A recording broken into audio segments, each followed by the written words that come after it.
yardımcı olalım. Tamam, Allah razı olsun. Gel. Sağ olun.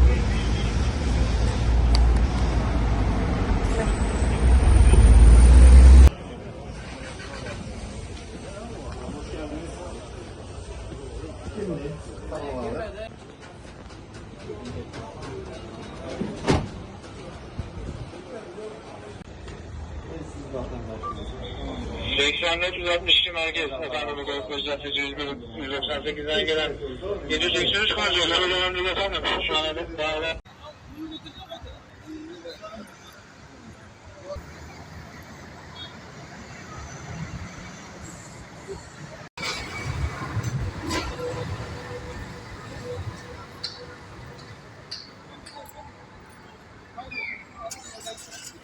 Adam zaten